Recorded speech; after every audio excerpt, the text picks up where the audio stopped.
This is your 1-minute warning.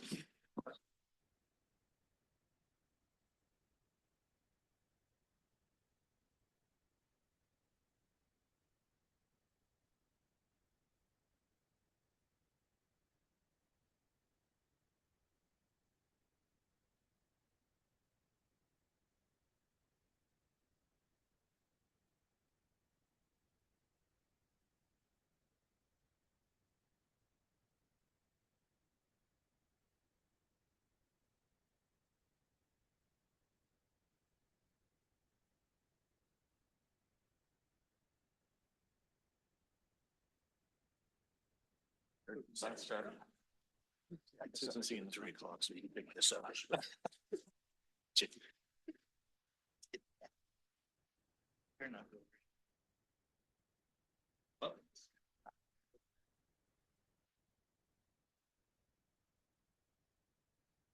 When you're ready, Mr. Curran. Thank you, everyone, and good afternoon. The November 21st, 2025 SANDAG Public Safety Committee meeting is called to order. I'd like to ask our interpreter to walk us through how to access our interpretation services for today's meeting. Please go ahead. Good afternoon. Announcement from the interpreter. To use interpretation feature, please scroll to the bottom of the Zoom screen where the meeting controls are. Click on the interpretation icon and select English as your language. If you're joining through the Zoom mobile app, cell phone, tablet, etc., please press ellipsis, then interpretation, and then choose your language. Finally, click on mute original audio to not hear the original Spanish low in the background. Headsets are available for interpretation. If you're in the meeting room, please check out a headset from the receptionist in the lobby. Buenas tardes. Aviso por parte del intérprete. Para hacer uso del servicio de interpretación, favor desplazarse a la parte inferior de la pantalla de Zoom, donde aparecen los controles. Haga clic en el icono de interpretación y seleccione Spanish, español. Si está utilizando la aplicación móvil de Zoom, celular, tableta, etc., presione los puntos suspensivos, luego interpretación y luego el idioma. Si no desea escuchar el audio original en inglés en el fondo, por favor seleccione Mute Original Audio, silenciar audio original. Contamos con auriculares disponibles para servicio de interpretación. Si se encuentra en la sala de reunión, favor de pedir auriculares en la recepcionista en el vestíbulo. Gracias. Thank you. Thank you very much. I'd like to now take a moment to acknowledge the land that we call home. The tribal nations of the San Diego region has historically faced injustices. We acknowledge the harmony that existed between the land, nature, and its original peoples who have since endured displacement, persecution, and systemic oppression. We pay our respect to the unceded territory and homelands of the 18 tribal nations in our region, the most in any county in the United States, from 4 cultural groups, the Kumeyaay, Degeno, Luiseño, and Copeño, and the Cahuilla. This land has nourished, healed, protected, and embraced them for many generations in a relationship of balance and harmony. As members of the SANDAG Argus community, we acknowledge this legacy. We aspire to learn from Indigenous traditional knowledge and experiences in undoing the injustices of the past. Now, will you please stand with me for the Pledge of Allegiance? Truth, would you step to the lectern, turn on your microphone, and lead us? Oh, with the mic on, there we go. Put your right hand over your heart and ready to begin. I pledge allegiance to the flag of the United States of America and to the republic for which it stands, one nation, under God, indivisible, with liberty and justice for all. Thank you, Truth. We will not count that towards your 2 minutes. Okay, before we jump in the meeting, I will ask our clerk to confirm that we do have a quorum. Cami? Good afternoon, Chair. Yes, we have quorum. Excellent. We will start today with non-agenda public and member comments. For the non-agenda public speaker information, we will allow 2 minutes for public comment. Cami, do we have any public speakers on this item? Yes, we have 2 in person and 1 online. We will start with Truth, followed by Blair Beekman. Luz is late. No, she didn't miss anything important. That's the first time I've ever done the pledge, by the way. So anyways, an issue for Kelly Martinez. Deputies are always getting assigned and reassigned with no choice in the matter. For what reason can they not have lunch in multiple different areas and then also stay a while so they can build some roots in the community that they actually serve? We've also got Coronado PD dumping homeless people in IB, and San Diego's PD recently had an officer punch a jerk suspect. Punching suspects is definitely not protocol. All involved in law enforcement needs to remember that their actions affect the overall image to every community, which in turn damages morale and response both directions. On the federal level, after several murders, Sean Duffy revoked 17,000 commercial truck drivers' licenses given to illegals by the corrupt state of California. We also need prison for all who had a hand in giving them out, including the NGO profiteers. You know, the last meeting was talking about California values. Well, your California values resulted in a lot of death. Might want to rethink them.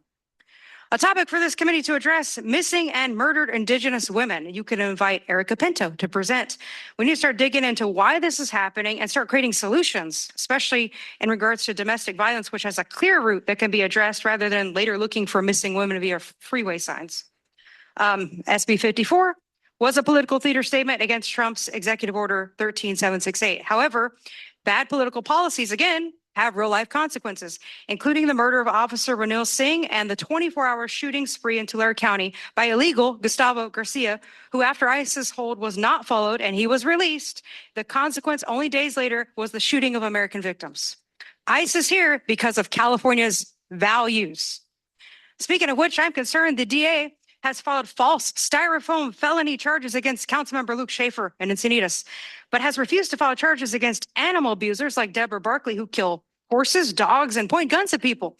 Is Summer Stephan friends with corrupt Lorena Gonzalez's brother, Marco Gonzalez? Is that what's going on? We really need justice at some point. Thank you. Thank you. Blair Beekman, you can come to the microphone. Hi, Blair Beekman.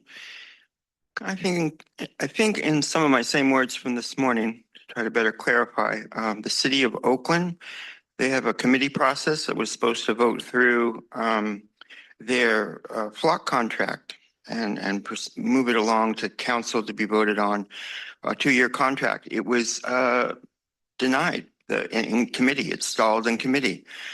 There's a real question going on in Oakland if they want a future flock in their city or not. And I don't know how this is developing, but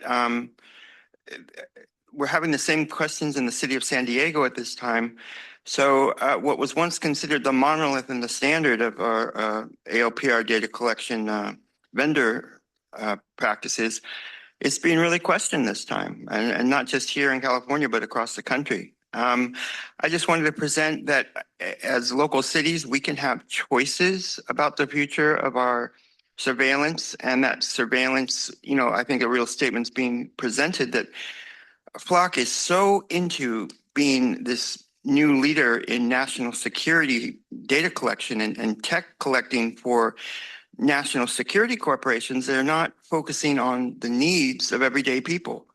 And we're starting to set a course that our future of our surveillance has to be connected to people, everyday community.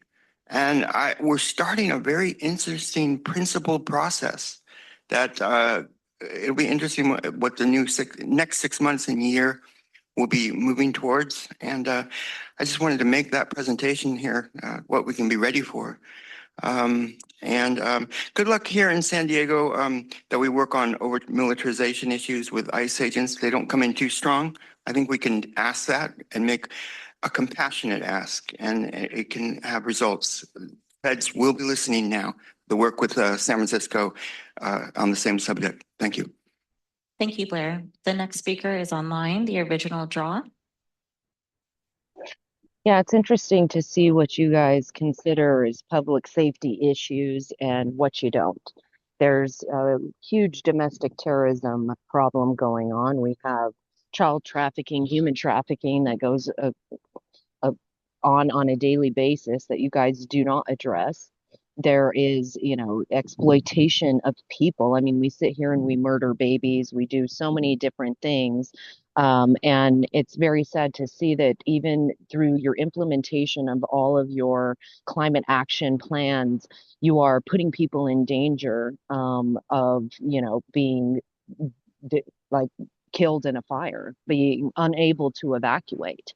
So when you guys sit here and you talk about public safety and you want to help people, why is it that we don't address issues that are really at hand that we know are going on. Instead, you guys sit here and try and claim certain things like the border is secure, or that, you know, you want to have public health and safety. Well, you don't even address the geoengineering that happens, which plays into your climate action plan agenda. So as long as you think that it's the climate that's changing and that it's not man manipulated weather and things like that, then you're never going to really address those things, and you're going to be implementing things that are putting people in danger.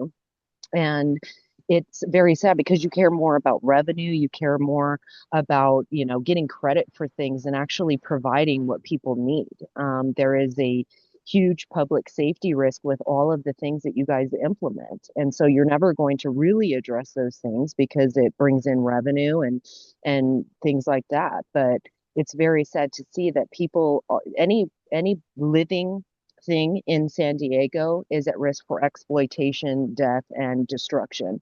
And instead of making sure that that isn't happening, you guys sit up here and pledge allegiance to something you know nothing about. Thank you, and that concludes our public speakers. Thank you, Truth, Blair, and Audra for your comments. Next, do we have any non-agenda member comments? Oh, this is an opportunity for agency announcements or information to be shared.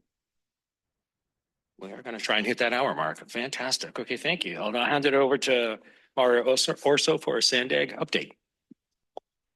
Hi, welcome to everybody.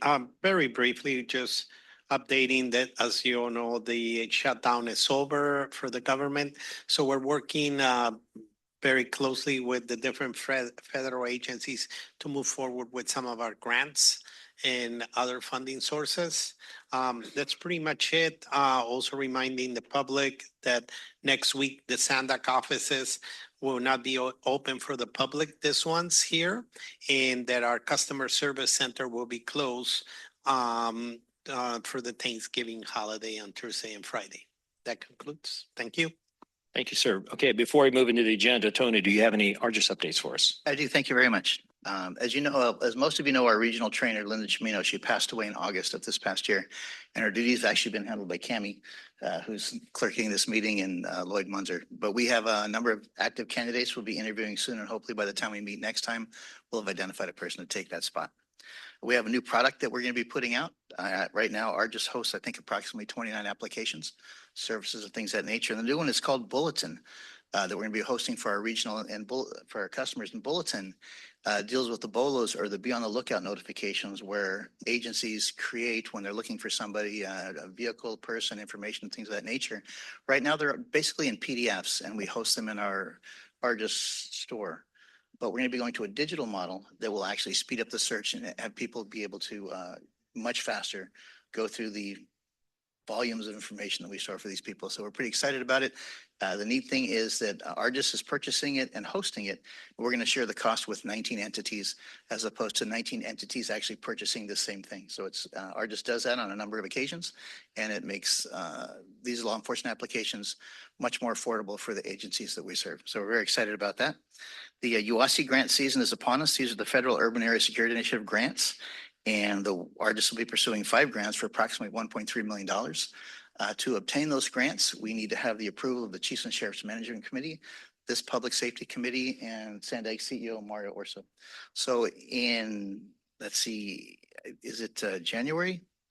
In December, we will be presenting to the Chiefs and Sheriffs Management Committee, and then when we meet next, in January, we should be presenting that request to you, so you can decide if you think it's worthy or not in that area. We have been creating some focus groups. Caroline Stevens, for the last 6 months, has been going out and talking to the first level users of ARGIS for the various agencies that we have, trying to determine what do people actually like about ARGIS, what could they change if there was something that they would like to change, and what could we create that we don't have right now to make a difference. It's very interesting, some of the information that we received. So she'll be reporting that to you in our January meeting, I believe, when we come together, a report on what the focus groups say. It's a nice way to find out. I think it's better than just sending out surveys, because we actually get to talk to the officers, the investigators, the agents, and see what they actually say and what they actually value in terms of what we're doing. It'll help us as we plot our future moving forward. We have 2 new customers we're very excited about that'll be coming on soon. They're not here yet, but we're working to add the California Department of Motor Vehicle Investigators here in the San Diego region and the Bureau of Indian Affairs at San Pasqual. The DMV investigators will be a participating agency, meaning they'll just be able to view the information. The Bureau of Indian Affairs at San Marcos wants to be a contributing member where they actually want to share the crime and arrest data that they have from up there. So to do that, we'll present formally the request to do this when we have all the details of what it would take to make this happen. But to accept the Bureau of Indian Affairs at San Pasqual as a contributing member, we're going to have to open the joint powers agreement that manages our relationship here so that all the charter member agencies can agree to have these people come in and then provide the data that we're doing. Right now, the only people that provide data to ARGIS are the charter member agencies. And I think we have 3 contributing member agencies at that point. And when we're ready, we'll present that to you as a group. And then lastly, we anticipate, Octavio and I anticipate presenting our budgets to you for the fiscal year 27 at the February Public Safety Committee meeting. And that's what I have. Fantastic. Thank you very much, Tony. I just want to say that I appreciate the comments on Linda. Linda and I knew each other for over 50 years. We went to junior high school together. So how pleasant it was to come down to SANDAG years ago on my first assignment and seeing her working. It's very sad to see her passing. Any member comments on the presentation by Director Ray? Okay, no comments. Let's move on to consent. Cami, are there any public comments on this item? Yes, we have one in-person public comment. That's Blair Beekman, and then we'll move to online with the original draw. Hi, thank you, Blair Beekman. I think I missed this meeting, actually. But it sounds like an interesting meeting in talking about UC Santa Barbara Operational Readiness Opioid Use Disorder Training Program. Sounds like you're going to have a really interesting agendas today on opioid subjects. So thank you for this continued work. And item 5, you talked about last time, crime in the San Diego region through 2024. I think it's become really clear that from the previous Biden administration, he brought in a lot of surveillance tech to California cities. How that much played into reducing crime since 2023, I don't know. It's tough to be specific, but it certainly is credited a lot that we've had a serious reduction. And it's been a help. But it's from that. So when Trump comes in now and wants to do all these National Guard things and all these strange things, we're saying, look, we've got this going on. We're working on violent crime. Our statistics are down. Please respect. And the cities of San Francisco and San Jose were able to use that reasoning, and it got through to him. And he avoided, he did not come in with more troops into San Francisco and more federal agents. Wow. I think those sort of practices have been happening all around the country, basically. How do we explain that to New Orleans and Charlotte at this time and other future cities where I don't know what Trump is doing, but I think every city can have a real good cause and purpose, what they are trying to do well. And I hope Trump learns those lessons of negotiation, what they are doing well. It's important for good democracy and peace, and good luck what we can be doing together. And thank you for this item as always, for the meeting minutes and working on these things. Thank you. Thank you, Blair. The original draw, go ahead. Yeah, integrity in this board is so compromised. You are having Anthony Ray, who sat there while I was being assaulted by a deputy, who sat there and rocked back in his chair, and he was in charge of the sheriff's office, you know, acting like he has any room to speak about anything. It's really sad to see the things that take place. And when you guys sit here and you're talking in your minutes about the last meeting in SB 54, you guys have gone and all of the cities, for the most part, and basically the entire county, is digging their heels in and trying to protect illegal aliens when this was a huge human trafficking event that happened. NGOs were very, very profitable in all of this and the coming and going of these people. It's an exploitation of humans that's continued to happen. And now you're upset that they are being, ICE is coming in and mitigating the things that you guys encourage. And 300,000 children, where did they go? That's the question. And instead of really being concerned about that, you want to protect further these individuals who, one of them raped a 5-year-old in Linda Vista. and he was just sentenced to 40 years. So it's like, it's interesting to see how you guys talk about public safety. Excuse me, Audrey, But- do you have any items to discuss on the consent calendar, Yeah, please? this was on your minutes. Could you please identify which item then? Yeah, SB 54, that was in the minutes. Okay, thank you. That's what's so ridiculous. You guys don't like to hear the truth. You don't like people to expose the things that are going on that are so egregious when you sit here and say you're talking about public safety, but you encourage things like that to happen. You're encouraging the murder and all of the things that have happened to different people across the United States because of your guys' inability to uphold the law. And now that the law is being upheld by the federal government, you don't like it and you want to continue to protect, but you don't care when that happens to American citizens, like when I was beat up by a sheriff. Thank you, Audrey. Our time has expired. That concludes our public comment. Thank you, Cami. Any member comments? Tony, any comments? Okay, fantastic. I'll entertain a motion to approve the consent agenda. Mayor Wells, thank you. Is there a second? Second. Second by the Deputy Director. Fantastic. So we'll take a vote, please. Are we doing this voice or by electronic? There we go. Please use your device to vote.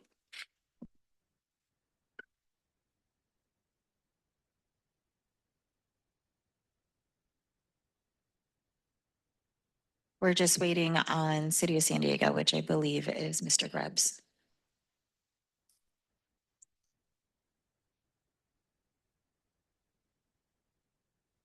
Oh, nope, we are good. And that passes with the members present. Fantastic. Thank you very much. Let's move on to item 4, please. Dr. Rodriguez will present the findings from the 2024 Substance Use Monitoring Program.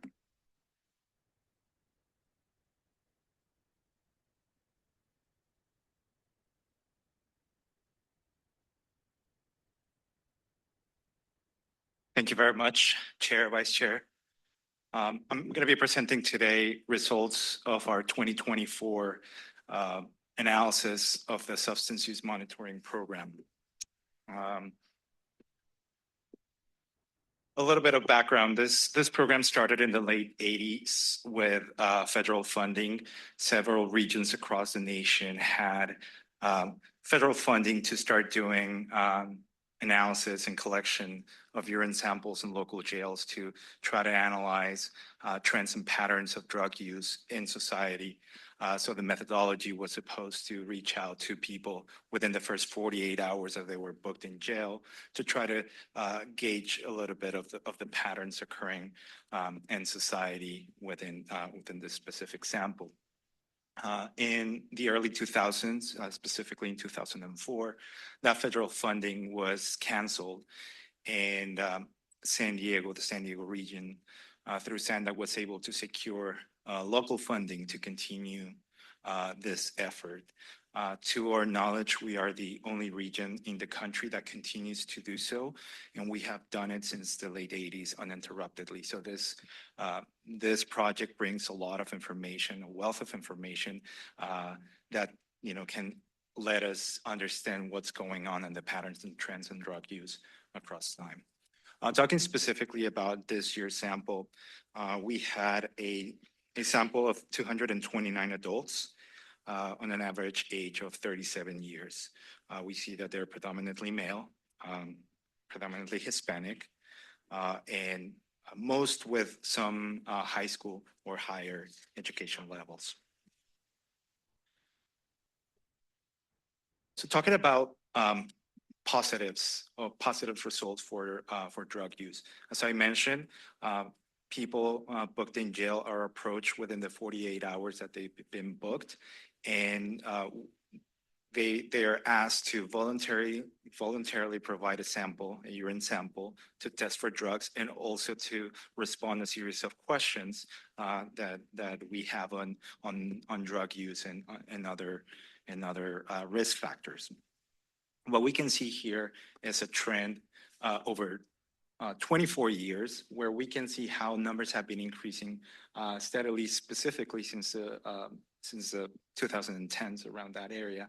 And here we can see how those increases have been interacting with some of the major criminal justice reforms and policies implemented over the last 15 years. Especially, we can see the 2 years during the COVID pandemic, how trends changed dramatically, especially with females. But now we are seeing that numbers are going back again to the levels that we saw before the COVID pandemic. And for the first time, actually, we saw males and females testing positive at the same rate.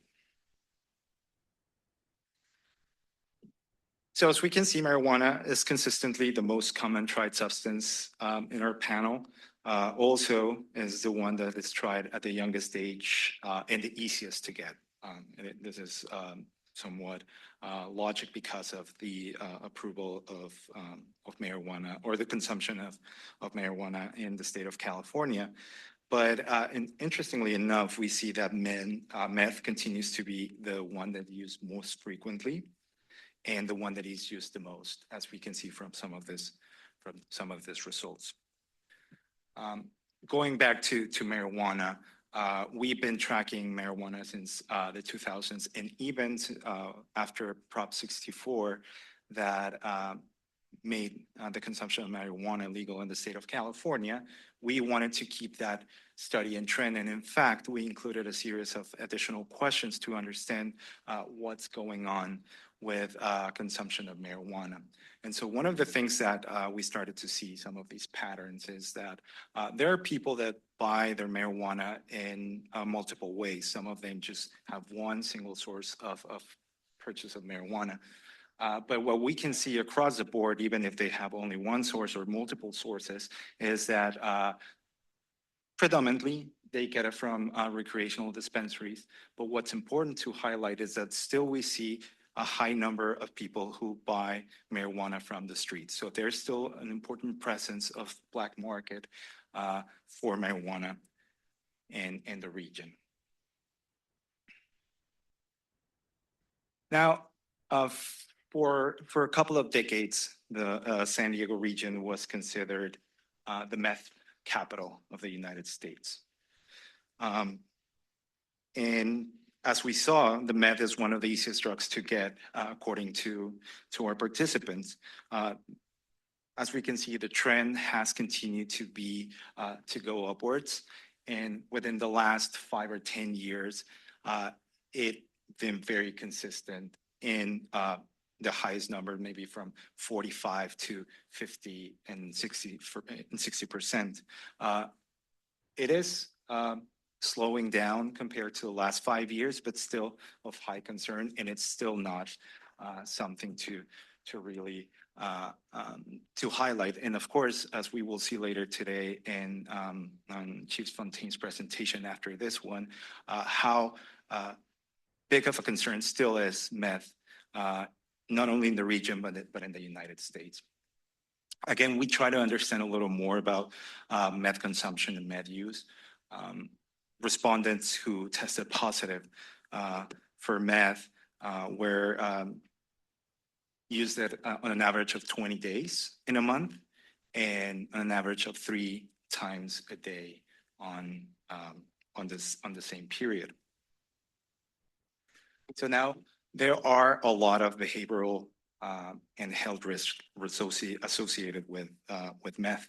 So about 24% of our respondents said that they had a psychotic event or a psychotic episode. And almost 3 out of 4 of those, it was caused by meth. Other risks that we were able to track included, for those who tested positive and accepted consuming meth, going to work or to school under the influence, and driving or riding a car under the influence of meth.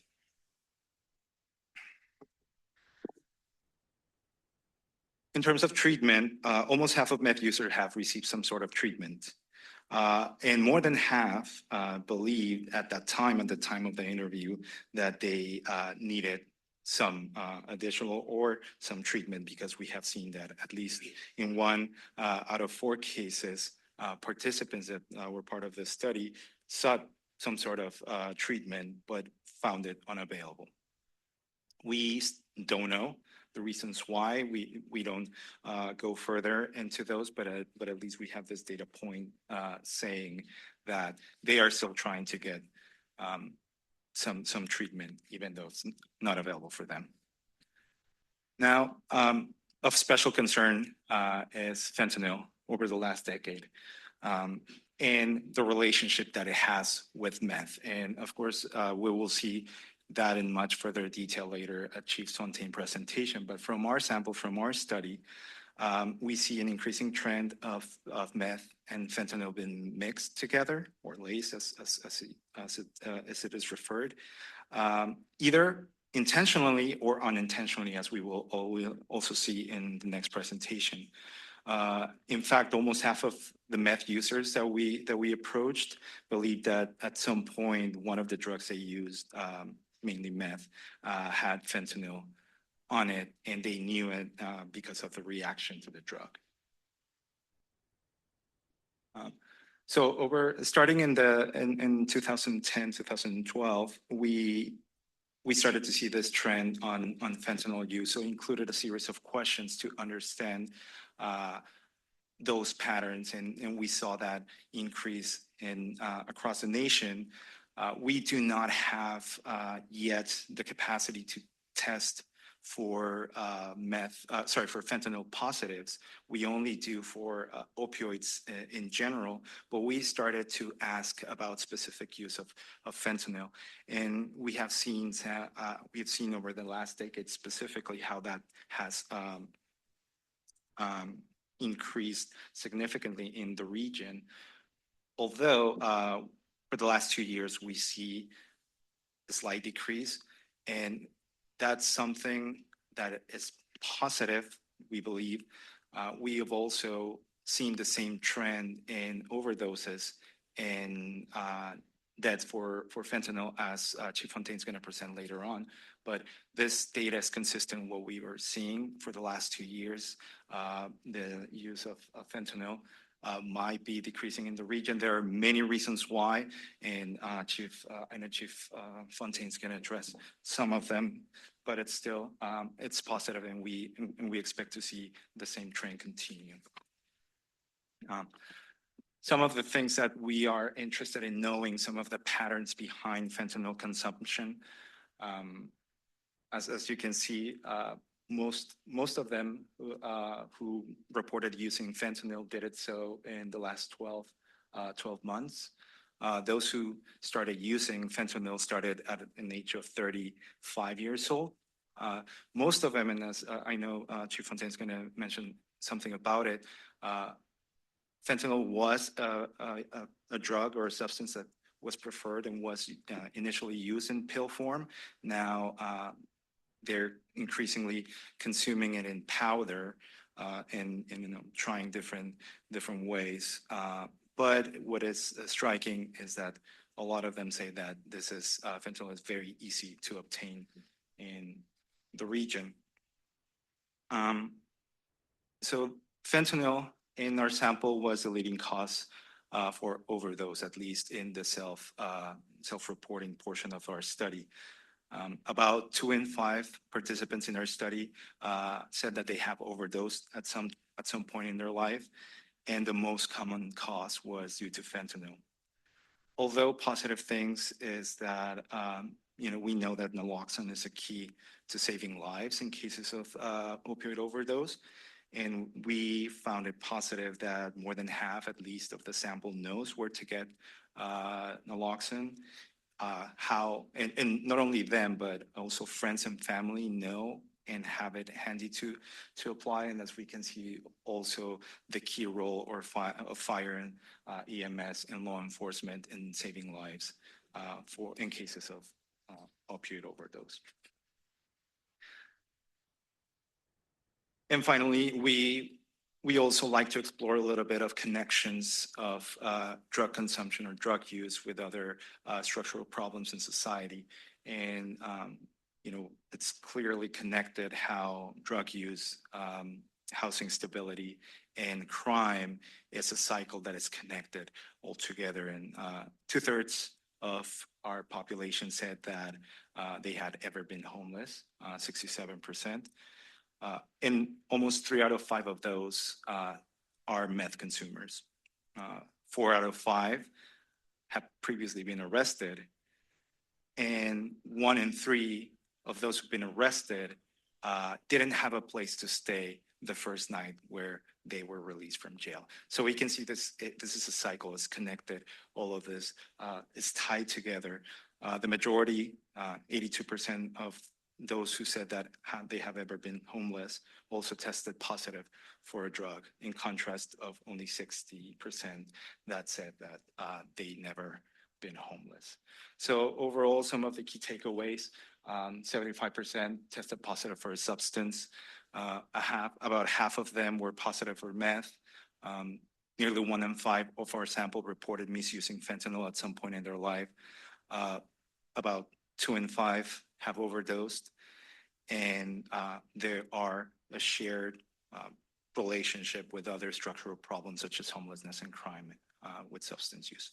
That concludes my presentation. Thank you very much. And I'm happy to answer any questions that you may have. Excellent. Thank you, Dr. Rodriguez. Cami, do we have any public comments on this item? Yes, we have 1 in-person speaker and 1 online. Blair Beekman, you'll be followed by the original draw. Hi, Blair Beekman. Thanks a lot for this report. Good learning experience for myself. I'm interested how there can be availability of the fentanyl antidote. Hopefully that can be a conversation here today. I had one other thing on my mind to ask. Maybe I can ask that in the follow-up item, but thank you very much for this item. Thank you, Blair. The original draw, go ahead. This is really sad. You guys like to just collect data and different things. You want to take urine samples. Nobody should submit to that because you guys don't do anything. You just want to collect data on who's doing drugs. This has been a plan that has been in the making for quite some time. I know over a decade ago that doctors started to quit prescribing pain meds the way that they had been because they were zealously prescribing them. I was a very big pharma customer, and they encourage that. And then all of a sudden they take it away. And I mean, they started making people sign documents that would say that you're not going to sell your narcotics. And there would be people in a waiting room talking to somebody who they're going to sell their narcotics to that they're just about to get their prescription from. You guys encourage drug use by providing pipes, needles, and naloxone at the same time. And there's a big business in diversion programs and putting people into these programs to those who get kickbacks from, putting them there, like the DA and going in with these rehab owners to, provide these services that keep people in a perpetual state of chaos. And it's like fentanyl is being done down at the Jack in the Box at Sea and Park. The oil is being found on the ground where it's like dogs and anybody is at risk of picking that up and overdosing. In Tent City, people are overdosing at astronomical rates, people that hadn't even done fentanyl in their life. And I've even talked to people who say fentanyl isn't even strong enough. So it's like when you guys just talk about it like this, but then we encourage it, or you encourage, big pharma to come in and give them those drugs instead, it's just going to keep people in a perpetual state of never getting out of why they're needing to do the drugs. I mean, a lot of people on the streets do drugs because they can't stay awake and make sure all their stuff isn't being taken. So you guys aren't even recognizing the real threat here. Thank you, Audrey. Your time has expired. Yeah. Thank you. Do we have any member comments? Mayor. Just a question. I noticed that you linked methamphetamine use to psychosis. I'm curious about the link between psychosis and marijuana. What have you seen, or are you studying that? So Specifically, we haven't done any analysis of that. We do ask about psychotic events and the relationship to some drugs. I must have the information. I don't have it handy, but I'm happy to provide it to you later today. Thank you. Any other comments? Vice Chair. Thanks for your report. Just a question on slide 4. I was just curious if you guys knew the correlation of the decrease in female use during COVID. That was so substantial. So we saw that in our sample as well. So during that time, our sample of female participants decreased. And there are many reasons why at that time, because of the social distancing rules, less people were sent to local jails. And I don't want to I know Sheriff can provide a little more information. Yeah, about it. since their test sample are people who are in custody, we had lower population of women during COVID, mostly because they don't offend at the same rate or to the same level, and we weren't booking a lot of people that we were booking before. So they had a smaller sample size probably. Okay, yeah, that makes sense. And then Sorry to interrupt, but it's interesting at the same time that even though we had a much smaller sample, even then the positive rate was much more was super low compared to what we've seen, and that is something that we haven't really figured out why. the actual percentage, right? Correct. Yeah. Do we know the count, or it says down there? Right? The lowest we've had is 58% positive or for any drug. Yeah. That was in 2007. This is probably close to 60%. Gotcha. And then the last question I just have is, so the accessibility you're talking about with fentanyl, have we ever compared it to other counties near us or states as well? Like, are we lower than most or higher for any reason? So we haven't done that type of analysis, but I think maybe Chief Fontaine can, he's in the field and he might provide a little bit of data on that. Unfortunately, our research only focused in the region in our county, and we haven't had the chance to explore that outside. Okay. Gotcha. Thank you. Thank you. And I'm sure that more will be supplied later, but a lot of people getting fentanyl in San Diego area are actually just crossing the border and getting it very easily in Tijuana. No, they're not. They're getting it. Thank you, Audra. It's not time. You're welcome. Yeah. Let's be real.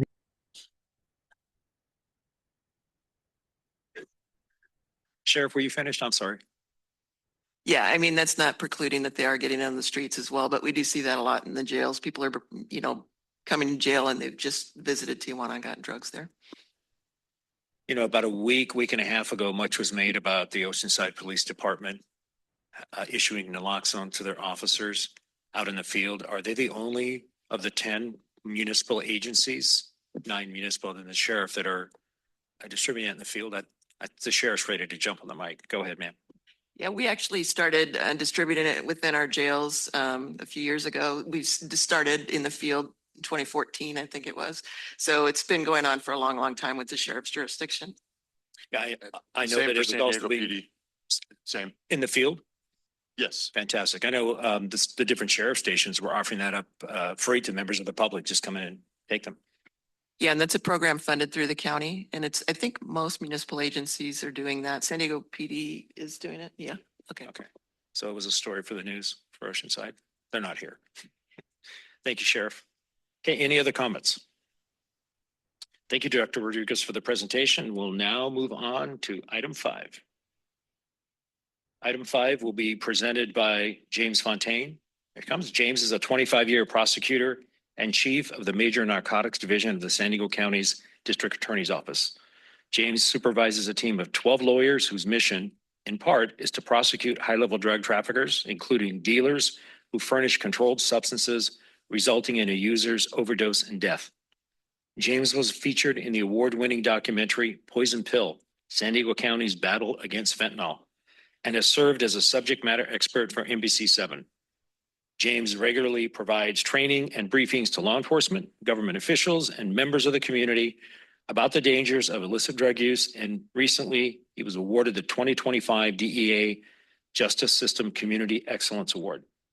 In this presentation, James will discuss recent trends in the illicit drug market, including fentanyl, methamphetamine, and more. James, welcome. We look forward to your presentation.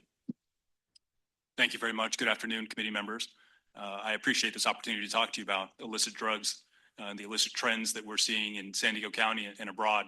And I will cover a number of different drugs during this time. Some of these I suspect you're very familiar with. Some of the other ones maybe a little less familiar with. I'm pretty ambitious in the amount of information I'm seeking to share, and hopefully I'll have time to answer any questions at the end of this when we get through it. But let me go ahead and start with the big one, and that's fentanyl. And I'm holding, I don't know if you can see from all the way over there, but I'm holding a packet, just a standard packet of pure cane sugar. It's 2.83 grams of pure cane sugar. But if instead of pure cane sugar, this was pure fentanyl, it would be enough to kill 1,415 people. That's just to give you a perspective as to the potency of the fentanyl and the reason why it's resulting in all the death that we're seeing across our county and across our nation.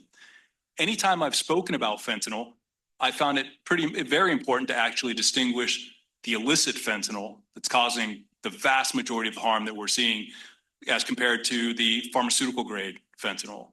The pharmaceutical grade fentanyl that doctors are using in their hospitals, it's tremendous medication. It's used as an anesthetic during surgeries. If any of you had major surgery, you've likely been administered fentanyl during that surgery or afterwards to help you recover. We're administering or prescribing fentanyl to people in late stage cancer patients with extreme chronic pain. So it's an incredible drug. But that fentanyl is actually being manufactured in FDA-approved pharmaceutically controlled laboratories by trained technicians using state-of-the-art equipment. The illicit fentanyl that I'm going to focus on, at least in this part of the conversation, is not made in those labs. And the biggest distinction is the pharmaceutical grade fentanyl, it's highly controlled. It's controlled not only in the dosage that goes in, but the consistency throughout the medication. The illicit fentanyl becomes dangerous because it's lacking those controls. It's lacking the consistency. You don't know how much of the fentanyl you're actually going to get when you're consuming a powder or a pill. And that's what makes it tremendously dangerous. What I'm showing you now is the most recent numbers from the CDC in the number of deaths across the United States that we've experienced. So the top number, that's 73,690, that's how many people we lost in the 12-month period ending in April 2025. So that's all kinds of drugs. Those are overdoses from every type of drug. The number in the middle, 47,761, those are opioids. Fentanyl is an opioid. There's a bunch of different types of opioids, fentanyl, heroin, morphine, hydrocodone, oxycodone, Vicodin, all those are opioids. And they're included in that number. The bottom number, 42,233, those are synthetic opioids. And those are largely, almost exclusively, fentanyl and analogs of fentanyl. We're seeing some increases in some other novel potent opioids, also synthetic, that I'm going to talk about here just shortly. But that 42,233 number, that actually is a dramatic decrease from the height. We peaked as a nation in overdose deaths in opioids, synthetic opioids, in 2023 in that summer, in June of August. We've seen a 34% decrease in the number of lives lost to synthetic opioids since that peak. But still, I want to put that 42,233 number in perspective. It's a great decrease, but a Boeing 737 MAX, that holds a maximum passenger capacity of 230 people. Imagine a Boeing 737 MAX going down today and all 230 people losing their lives. Now imagine tomorrow the same exact thing happens. 230 people lose their lives in the plane crash. The day after tomorrow, the day after that, the day after that, every single day for the next 6 months. That's 42,233 lives lost. So that's what we're talking about when we look at that number. So while it's tempting to celebrate it, it's still tremendously high. We've seen a decrease in San Diego County. So what I'm showing you now is actually a 10-year data from the medical examiner's office showing the number of lives lost to fentanyl just here in the county of San Diego. You see here in this chart a dramatic increase particularly in the COVID years, right? 2021 and 2022, we peak at 814 lives lost in each of those years. Last year, 2024, the fentanyl caused deaths dropped to 494. That represents a 39% decrease from its peak in 2021 and 2022. Again, that's something to be happy about, to celebrate that it's going in the right direction. But when you compare it to those earlier numbers, you can see that's a tremendously high number. Let's put 494 fentanyl caused deaths into perspective. I looked back the last 10 years to try and determine what's the average homicide rate in San Diego County. And it may surprise you. When I say homicide, it's every type of homicide: gang homicides, domestic violence homicides, homicides by guns, knives, bats, you name it. Total average per year is 118 in the county of San Diego. So we are roughly 4 times that, even with the improvement now in the number of lives lost to fentanyl. That's the impact it's still having in San Diego County. There are a number of theories as to what is causing this dramatic increase across the country and here in San Diego County. I've listed the major theories here on this slide, and in the interest of time, I can't go into much depth as to each of them, but I'll tell you it's my opinion that it's a combination of all of them. And if you have questions as to any of this stuff, I'm happy to come back to it and explain at least my understanding and my belief as to what these things are and why we're seeing the decrease and why I think there's a good shot it's going to continue moving in that right direction. Another trend when it comes to fentanyl is, Dr. Rodriguez had alluded to it, is this preference for pills over powders. When fentanyl first hit the scene in San Diego County, it was largely a preference for pills, and it was largely pills that was responsible for the loss of life. That has now switched. It went from 4-to-1 pills to powder causing death to now completely the opposite. The lives being lost are primarily due to powdered fentanyl, 4-to-1 to the pills. You can always, and I predict will always, be able to buy drugs on the street. But what we're seeing more and more in recent years are social media drug dealers, drugs being sold online. And so that means Snapchat, Instagram, Facebook. And the way it works is they are basically spamming anyone on these social media platforms looking for any signs of interest in buying drugs, whatever that drug may be. Oftentimes they use coded language, coded symbols, emoji symbols. If they get any type of interest, they then reach out directly to that person and move the conversation to an encrypted platform, oftentimes WhatsApp, sometimes Telegram, and they'll arrange for a sale and deliver right to that individual's home. So social media drug sales, unfortunately, are here to stay. Related to this phenomenon, and whether we can call it a trend, it's a reality now, is this case. This case is an excellent example. In the September of last year, the Southern District of New York, their federal prosecutors, the U.S. attorneys there, they unsealed an indictment. And they indicted a number of individuals, 18 individuals, for a highly complex fake pharmacy drug distribution operation. And what makes this particularly disturbing is we have the leader of this operation from the Dominican Republic. Co-conspirators working out of India are creating these websites.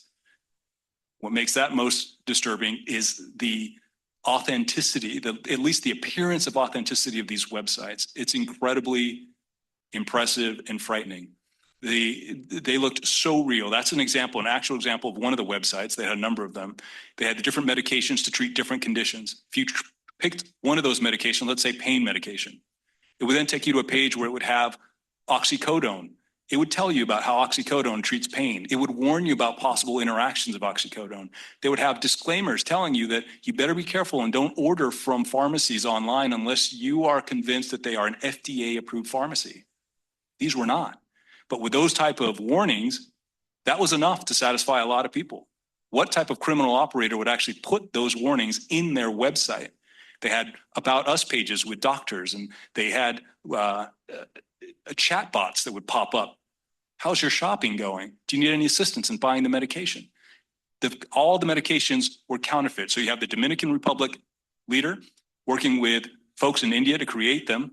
We have co-conspirators in Mexico sending methamphetamine and fentanyl to apartment buildings in New York City. In the basements of these apartment buildings, they have industrial scale pill press operations pumping out 100,000 pills every 12 hours. Mailing these pills to every state in the United States and internationally. Over the course of the 1-year investigation, 9 people died specifically tracked to this one operation. This is one operation. The fact that we took it down, that our federal government took it down, that's fantastic, but it tells me that this is happening much wider than that one operation. This is concerning. For people listening, people interested, you can go, their FDA does have a website, BeSafeRx. You can go to BeSafeRx.com, type that in. You can check license, pharmacy registration numbers, licenses, the pharmacy licenses for the pharmacists themselves or the pharmacies. So moving on from fentanyl to carfentanil. You've likely heard of carfentanil. It is the elephant that is appearing in the background of this one screen is there for a good reason. This carfentanil is an incredibly potent opioid. It's 100 times stronger than fentanyl, 10,000 times stronger than morphine. And it's common that we will compare these opioids to morphine. Morphine is probably one of the most original ones. And when I think morphine, I go back to watching those old war movies. You remember the soldiers on the battlefield and they get some catastrophic injury, right? And the medic yells, morphine. They'll come out, they'll jab a morphine needle into that soldier and it helps them recover from those injuries. Well, now we're looking at substances like fentanyl, 50 to 100 times stronger than morphine, carfentanil, 10,000 times stronger than morphine. It's used in veterinary medicine. And the elephant is there because it is an elephant tranquilizer. It's used for large animals, elephants, hippos, rhinos, and now it's being found in the illicit drug supply, if you can imagine that. And we are seeing here, it's in San Diego County. We have cases active right now, investigations, prosecutions, where carfentanil has been seized in San Diego County. You probably have all seen this, at least the image on the left, both images actually. The one on the left is the relative fatal dosage of heroin, fentanyl, and carfentanil. Just that amount is enough to kill the average adult. And of course, that depends on if someone's built a dependency, their tolerance to opioids. That can vary. The pill on the right, that's what a generic 30 milligram oxycodone pill looks like. And here's what's incredibly troubling and very recent development. I hope it's not a trend, but it is true. So early on when fentanyl really became an issue, we had a lot of people that were buying these generic, what they thought were generic oxycodone pills. And in fact, they contained fentanyl. And now we're finding these generic oxycodone pills that do not contain fentanyl. They contain carfentanil. We have an open case going right now with tens of thousands of these carfentanil pills. Here's another very concerning fact. Testing strips, which are widely now available and encouraged, they will detect fentanyl pretty consistently in those pills. Crush up a pill, use a test strip, it'll tell you if fentanyl is present. It will not detect carfentanil. And the reason is those test strips, all they do is tell you if the fentanyl is present. They tell you if a drug is present. It doesn't give you the amount, the potency of the drug. It needs a certain volume of the drug to be present in the substance, whether powder or pill, before it can detect it. And with carfentanil being so incredibly potent, there's so little of it in that pill that is still potentially fatal, it will not appear. It doesn't meet the threshold of these testing strips. It's possible that now people who believe they are consuming fentanyl are actually at risk because they're consuming carfentanil. Moving on to another novel potent opioid, nitazines. Nitazines have never been approved for human use. They were developed in the 1950s also for pain management, but they proved to be too addictive and too powerful. So they're never approved. They're now finding their way into the illicit drug scene. The nitazines, there are a whole bunch of different ones. Protonitazine and isotonitazine, those are probably the two most commonly abused nitazines. Those are causing more and more deaths The CDC reported they looked at the first half of 2023 and compared it to the first half of 2024 and have seen a 7-fold increase in the number of deaths where nitazene was detected. These nitazenes are 2 to 40 times stronger than the fentanyl. This is just a collection of headlines I found to share with you. This is across the United States, just reporting all the increases in nitazene-caused deaths that we're experiencing in this country. And we have them here in San Diego County. Again, we have open investigations and prosecutions against people who are distributing nitazene products. These are now moving to the issue of adulterants. Xylazine and medetomidine, these are non-opioids. Xylazine and medetomidine are both animal sedatives. And I'm going to play just a short portion of this clip.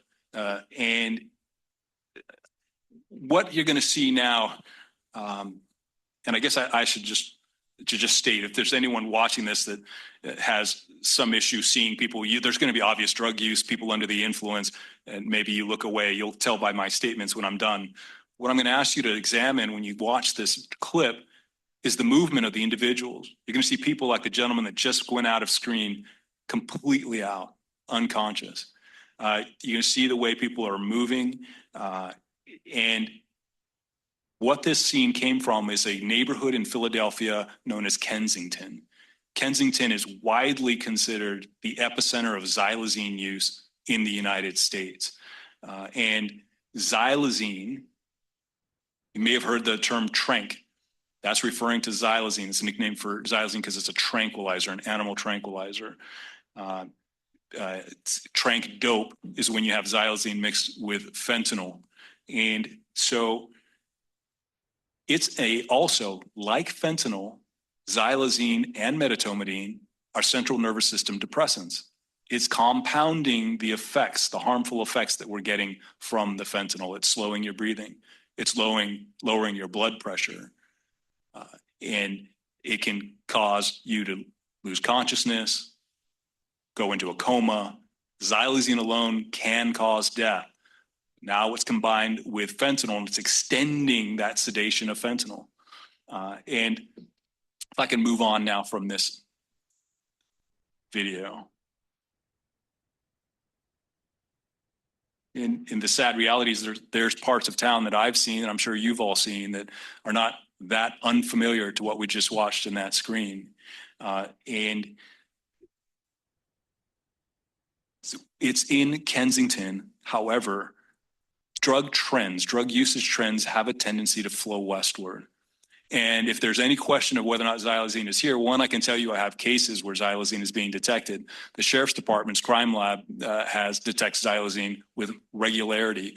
And UCSD, just earlier this year, I believe it was in April of this year, UCSD published in the Journal of Addiction Medicine a study where they went down to Tijuana. Right now, as we sit here, we're 30 minutes from Tijuana. They went down to Tijuana and they went to a drug using a clinic for people trying to get help that are abusing drugs. And in that study, they tested the urine of those participants, those patients at the clinic.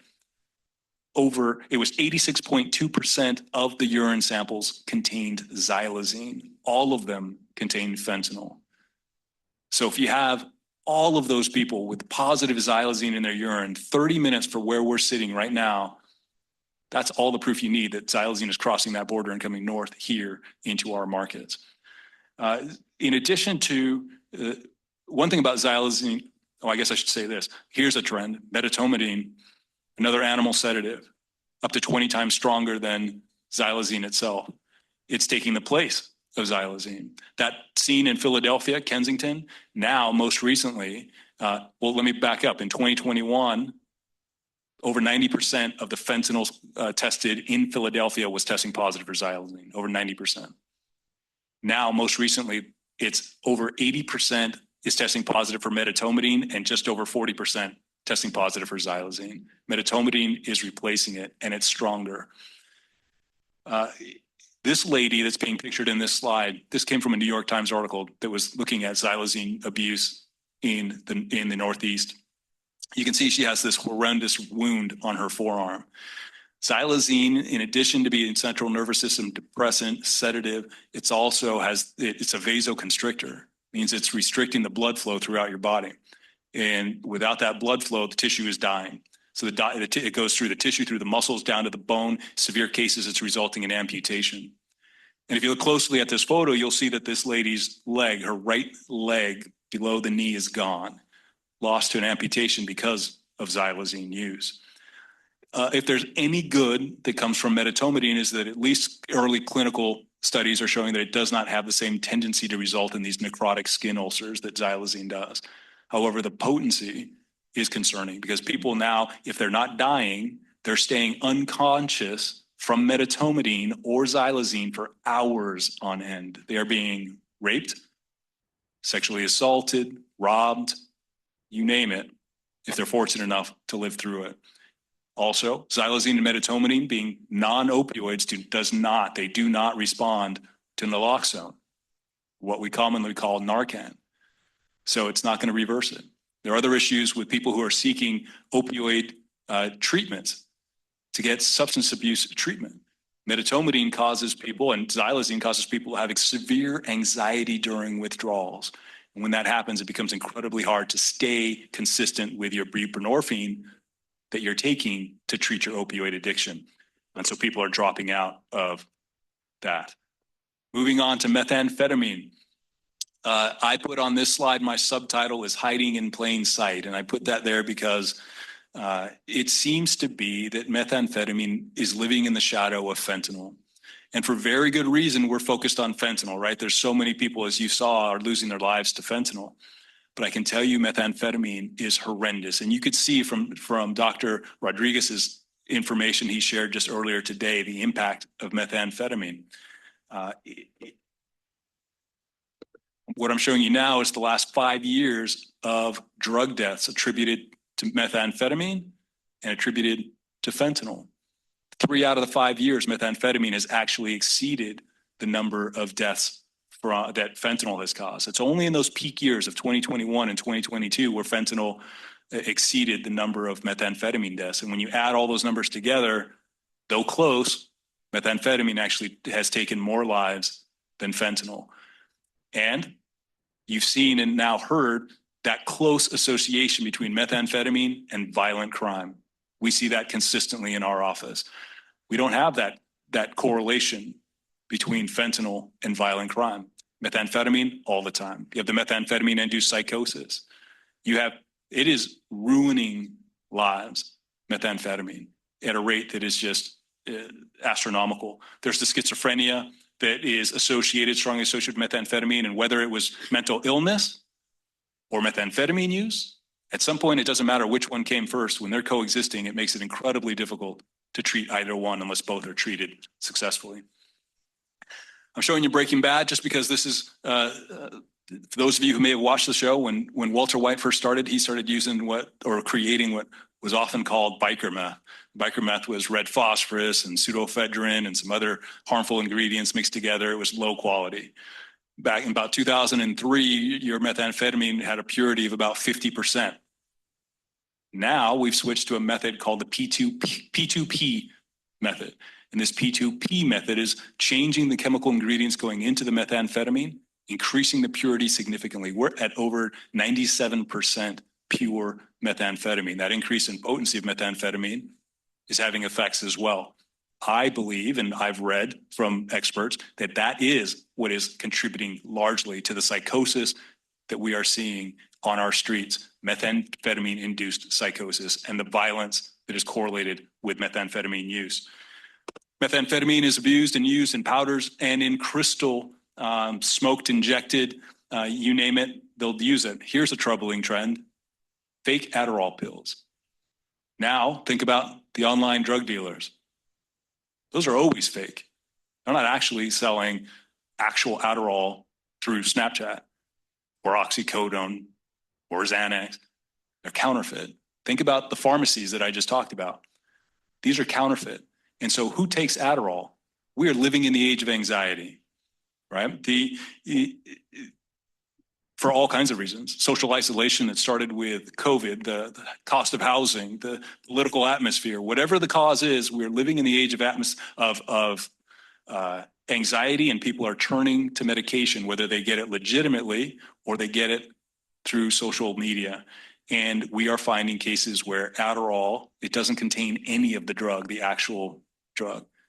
It is methamphetamine mixed with some other adulterants.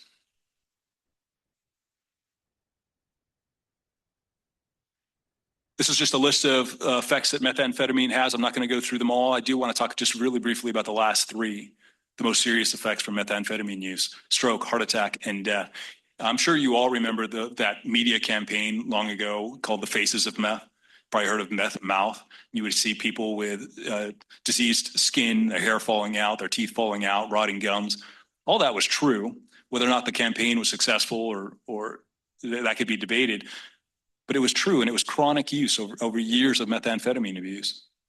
Now we're seeing people who are suffering stroke, heart attack, death without years of abuse, without those outward obvious signs of methamphetamine use. And why? It's because of that increase in potency. We don't have to wait that long. It's not the slow deterioration of your internal organs and your exterior appearance. You can go quickly from methamphetamine use through stroke, heart attack, and death. We are in what many consider the fourth wave of the opioid epidemic. First wave, prescription drug abuse. Second wave, heroin. Third wave, fentanyl. Fourth wave, fentanyl plus stimulants, primarily methamphetamine. When I first started looking at this stuff, I looked back at 2010, and fentanyl was being abused.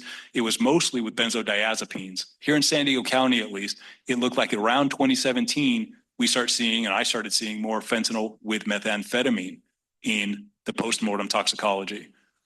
And this is now widely reported throughout the country. This is the fourth wave, fentanyl plus methamphetamine, and a host of other drugs. You'd be amazed at how many other drugs are coming up in these postmortem toxicology reports from the medical examiner's office.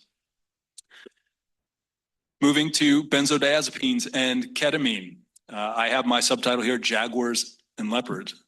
If you think of fentanyl and methamphetamine as the lions and tigers of the illicit drug trade, then jaguars and leopards are probably an adequate description of benzodiazepines and ketamines. Smaller, but still not what you want to run into if you're in the jungle.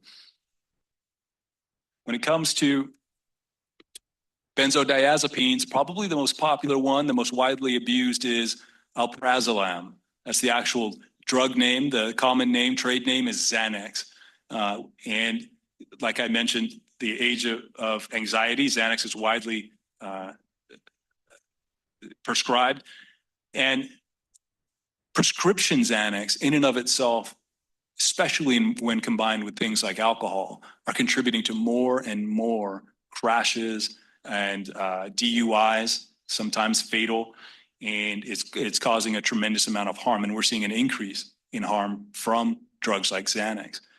We have designer benzodiazepines now that are on the scene. So we have fake Xanax, sometimes containing fentanyl, sometimes containing designer benzodiazepines, sometimes a combination of all the above. Just earlier this summer in Baltimore, there was a mass overdose event. 27 people in one day ended up in the hospital from an overdose taking something called methylclonazepam, designer benzodiazepine. Fortunately, none of them died, but 27 people one day, Baltimore. That's designer benzos. We're starting to see those as well in more frequency. We should talk about ketamine because we're also seeing an uptick in the use and abuse of ketamine. Ketamine's been abused for quite some time, party drug, but we're seeing more of it. It's a dissociative anesthetic, so it's been used in anesthesia legitimately. And there's some very promising studies that are showing ketamine to be effective in treating medication-resistant major depressive disorders, maybe PTSD as well.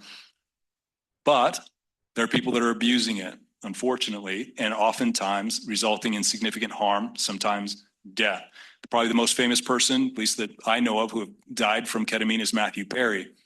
I'm showing you, this is the cover of a memoir he wrote not long ago, shortly before he died. He wrote that memoir. It's entitled Friends, Lovers, and the Big Terrible Thing. The big terrible thing is the drugs that he abused. I encourage you to read it. I listened to it on Audible. He narrates it himself. If you want insight into the struggle of addiction and the challenges that come with it, it's eye-opening, and it's sad that he succumbed to that addiction, but he died from ketamine. The doctors who were negligently and criminally prescribing the ketamine to him have been and are being prosecuted criminally. And so ketamine also has, when combined alone, it can affect you, but also when it's combined with other drugs like the benzos or fentanyl or alcohol, it's going to increase its effect on you and can result and has resulted in a number of accidents, DUIs, and death. This chart here that I'm showing you is the number of defendants charged where involving the drugs ketamine in red, alprazolam in yellow. And just a quick glance, you can see the ones in ketamine, you're seeing this upward trend in the number of cases involving ketamine. The crimes involving ketamine vary. We have doctors who've been charged for using ketamine unlawfully to sedate and then assault patients. We have ketamine obviously involved in driving under the influence cases. We have the sale, the unlawful sale and possession for sale of ketamine. So all those are included in these numbers. And it should be pointed out that these numbers stopped September 30th. So that's still 3 months left to go in the year. It's already exceeding last year. And the same can be true of alprazolam or Xanax. We see that downward trend, but then this year we're heading back up when it comes to Xanax. I want to wrap up with these other unregulated drugs. Gas station heroin is just one of them. Let me start with nitrous oxide. Nitrous oxide has been abused, in fact, for centuries. Laughing gas. British aristocracy back in the 1700s started abusing and having nitrous oxide parties. But whippets have been around for ages, and whippets are typically what are being referred to in those canisters you see in the upper right. Those are little 8-gram canisters of nitrous oxide. What has actually gained in much more popularity are the canisters you're seeing in the upper left. This one happens to be Galaxy gas. There's a whole bunch of different types of manufacturers. This one is 2.2 liters in size. And what people are doing is inhaling nitrous oxide at parties. And in recent years has become incredibly popular due to popular music. A lot of rap music will mention nitrous oxide, and social media. We have challenges being held on social media of who can huff nitrous oxide and film themselves and show themselves passing out. And people do pass out because some people think nitrous oxide, isn't that what the dentist gives me? Sometimes. But even when the dentist gives you nitrous, they're also administering oxygen. We cannot, as humans, breathe nitrous oxide. And the high that you're getting from nitrous oxide is a result of the lack of oxygen. They're inhaling nitrous oxide, cuts off the oxygen to the brain. People are losing consciousness. We have case after case in increasing numbers of people actually driving and inhaling nitrous oxide, passing out and causing accidents, sometimes fatal accidents because of nitrous oxide. In addition to cutting off the oxygen to the brain, where you can cause brain damage, it also is a neurotoxin.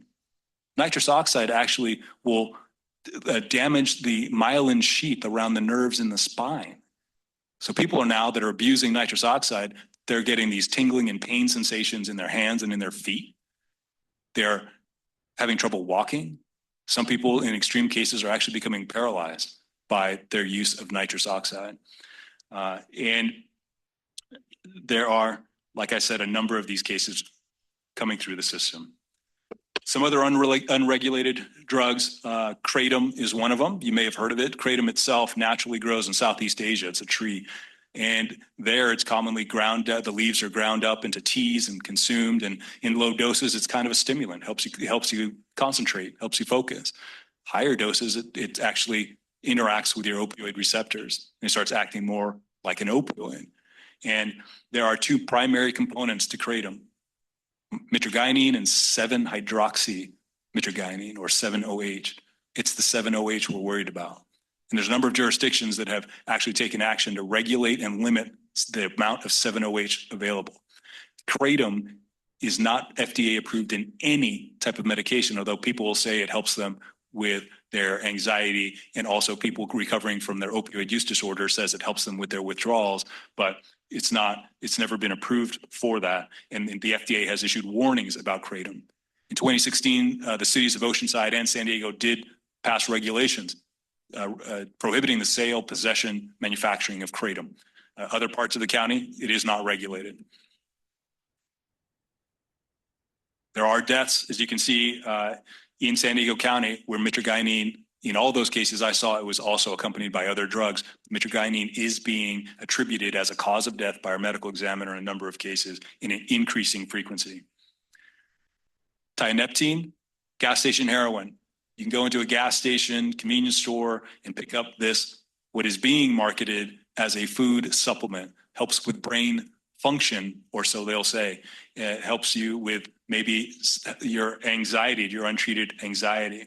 And in fact, tianeptine is used in Europe, and there's a number of countries in Europe that prescribe tianeptine as an antidepressant. But the tianeptine here being sold on the counter of these stores is 60 times the dose of what you're finding in the European medically controlled administered tianeptine.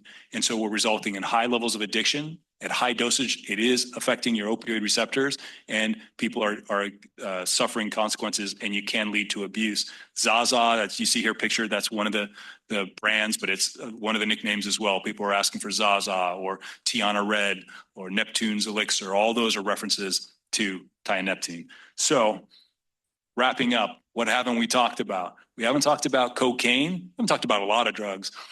You probably have guessed that we could probably stay here for quite a long time talking about a whole lot of drugs, but we haven't talked about cocaine, and we haven't talked about marijuana. Cocaine, that's a steadfast staple. Not much has changed with cocaine other than now we're finding more and more frequency it's being adulterated either intentionally or accidentally with fentanyl. We have a number of cases where people are consuming what they believed to have been cocaine, turned out to be powdered fentanyl, which looks incredibly similar, and they are dying as a result of it. In Santa Rosa earlier this summer, there was 4 teenagers who also consumed what they thought was cocaine. 2 of those teenagers died, high school kids, from cocaine, what they thought was cocaine. So we have cocaine that's being adulterated, and the marijuana, we could have a whole nother meeting talking just about marijuana, but that Cheech and Chong marijuana, a 1 gram single joint back in 1990, 50 milligrams of THC. That same joint today, 200 milligrams of THC. We're not even talking about edibles and concentrates. And when you get to that high level of THC, now we're starting to talk about marijuana-induced psychosis. I've talked to the doctors at Rady Children's Hospital, talked about the increase in admittance for marijuana-induced psychosis, and it has shot up significantly. And there's the psychosis, there's a strong correlation. They can't say scientifically a causation, but the correlation is incredibly strong between marijuana use and suicidal behavior. Marijuana is the #1 detected drug in postmortem talks for people who've committed suicide, more than alcohol, more than any other drug. It's marijuana. So you have concerns with suicide, psychosis, hallucinations, not to mention all the other effects that high potency THC is having. No one wants to talk about THC, or at least they don't like to. You sound like you're one of the old school reefer madness guys that's out of touch. Marijuana is a threat, and we're heading, in my opinion, in the wrong direction. So that's all I have. I appreciate the time, and I'm happy to attempt to answer any questions you may have. An awful lot. We really appreciate it. It's a great presentation, a lot of information, enough to scare us all back into our homes till the end of the year at least. Cami, do we have any public comments on this item? Yes, we have 1 in-person speaker and 3 online. We'll start with Blair Beekman, and you'll be followed by Andrea.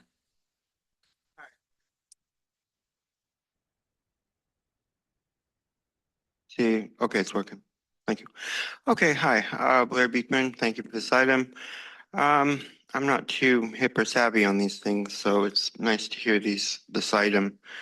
Yeah, I'm understanding that the new fentanyl, the higher grades of fentanyl coming around at this time, the Narcan can be difficult to help as an antidote, and that hurts. So good luck in how we can be working on that and considering that. I think the availability of Narcan is really important, and yeah, I hope that can be a focus here today. Whenever these subjects come up, I always hope that's a focus of the conversation. When I first moved to San Diego downtown in 2022, man, it would come in waves, and usually around holidays, you know, like Labor Day or 4th of July, there would be serious overdoses in downtown. And I mean, there'd be like 3 or 4 people easily who would die. And, you know, they're just amongst the streets. The apartment building that I was at, you know, it was an SRO. So, I mean, it just had that kind of element. And it was constant and it was sad. And I'd always come here and I'd report on it and just say, well, we just had, you know, a major spell. Something just went through town. And I'm hoping that helped in a way, you know, that I think it has decreased a lot. And that can be a way by reporting about it here and just saying something's going around right now. I think it helps, you know, you guys figure out what you can be doing. I don't think that's squealing. I think that's just kind of like laying it out that we don't want people hurt. It'd be nice to hear exactly what tools you're doing, how the death rate is coming down. It'd be interesting to learn that. Thank you. Thank you, Blair. Andrea, you can go ahead. Andrea Ebbing here. James Fontaine, I'm curious as to why your office chose to not do anything about the years of reports about the fentanyl and opioid distribution ring that you have received in-person, email, and phone call reports of over and over and over again. And instead of doing anything about it, you guys have tried to prosecute me for 5 years for reporting it. I appreciate all the drug stories you told, but you didn't tell the one about San Diego, did you? Augusto Salerno, opioid pill mill operator, 78,000 scripts and dead people and prisoners' names. And then Providence Service Corporation's non-emergency medical transport vehicles, which the owner of Apex Recovery, who is Matthew Bruin, partner of Augusto Salerno, is a principal of, and would take rehab patients and homeless people to pick up these scripts, fill them in dead people and prisoners' names, drop half of them off in TJ, and bring half of them back to Salerno. Google it. What does the DEA do? A slap on the wrist, 18 months. This is his 6th medical license revocation. I appreciate the story about benzodiazepines because I was almost murdered on December 28th, 2020. And instead of the Tylenol I requested after I was strangled and had my head split open, which caused an aneurysm that your office ruptured by abandoning my children and me after they were abducted, I was drugged with benzodiazepines for 3 days. And then instead of helping me after the perpetrator admitted it, you guys did nothing. Why? You gave my ex $5 million to partner because he provides kickbacks for all the people that you guys place in his diversion programs. I was arrested after I sought help from the Coronado Police Department when I didn't know how I got to Coronado. No Miranda rights, no help. They put me in handcuffs, sent me to jail, no toxicology. I overdosed 3 times on drugs I didn't know I was on. These people are monsters. They're murderers. Prakash Bhatia is one of them, a psychiatrist who prescribed morphine. Nothing. Thank you, Andrea. The original draw, you can go ahead. James Fontaine working with Summer to protect all of the drug cartels that are in our county. It's so funny to hear you talk about all these drugs. How many of you guys have done some of those drugs? And then we're sitting here, what are you going to do about all this information that you got? It's interesting because in 1998, I remember asking somebody, the first person I asked for cocaine, and I was able to get it as a 17-year-old. It was quite interesting. And now all you have to do is go on the streets of downtown or even, heck, Fashion Valley, and you can be asked if you want fentanyl and meth. And you sit here and you talk about it's coming across the border. Surely it is, but it's also being sold in jails, Kelly. You're not looking at your own deputies that are in the business of selling drugs to the people in prison or jail that, you know, but don't look at them. We don't want to solve the problem there. And then you sit and you talk about how you know, they're highly controlled by the FDA and stuff like that through pharmaceutical drug BS. Children are being given psychotropic drugs when they're being abused sexually and emotionally and physically in the care of the county to shut the kids up. So it's like you guys sit here and you want to, I mean, if anybody's a drug addict, they shouldn't be listening to your little presentation because it's going to be like, look at all the drugs that you could possibly do that are here that nobody's doing anything about. You guys sit there and it's like police will sit and watch drug deals happen and or drugs being done and do nothing about it, but they'll be there to give them naloxone if they need it, right? It's so disturbing to see the way you guys virtue signal as though there's something that's going to be done about this when it's a business to put people in diversion programs, keep people in a perpetual state of chaos, drug them up so they don't know what's going on around them. Oh man, if you guys like, if people could really, really see the things that you guys do, they would turn away and quit thanking you for destroying everything around them and making sure that you perpetuate all of the problems you create. Okay, thank you. Now we'll move on to phone number ending in 8813. You can go ahead. Hi, Consuelo here, and yeah, unbelievable. You just forgot to mention that your presentation is brought to us by Big Pharma.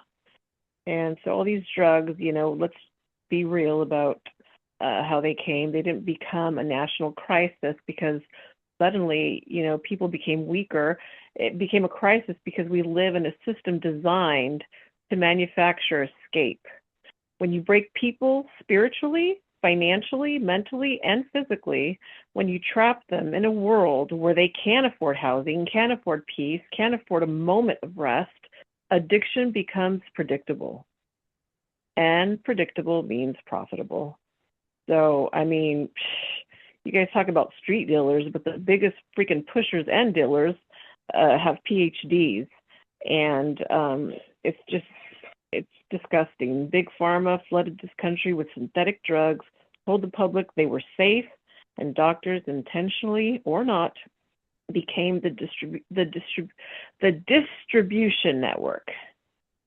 When the legal drugs hooked millions, the illegal market stepped in to finish the job, and now we pretend to be shocked by the outcome.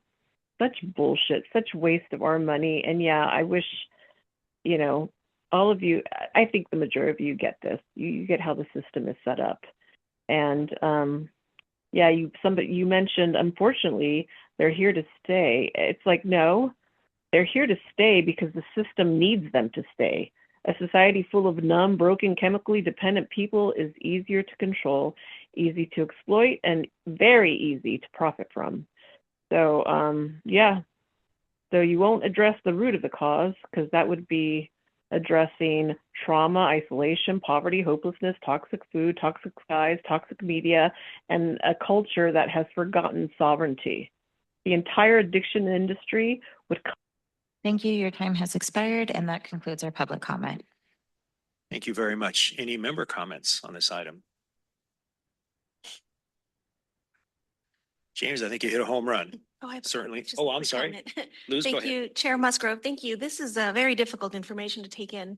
I imagine there is a lot of information, a lot of education that you do to groups outside of this table here, hopefully at the high schools and other places where a lot of this information is shared. Some of the names on here are new to me. I did not know some of the information that you shared. So thank you for sharing it. Thank you for that comment. And yes, I'm very active in sharing this information in different forms, depending on the audience, of course, make it age appropriate. And also just to the extent that it's along the lines of that comment is we're very much involved with the San Diego County Office of Education in identifying evidence-based, scientifically validated drug prevention programs for institution in our county schools. So starting in elementary school, middle school, and including high school, and what actually works. What does the data show through randomized controlled trials, years of follow-up studies? What works to change behavior and reduce the risk of drug use and overdose? Yeah, definitely an uphill battle, but we don't stop trying. Keep it at it. Thank you very much, James. Any other member comments? Okay, seeing none. This is the last time of the day of our next meeting. So unless an urgent item comes forward, the Public Safety Committee will not meet in December.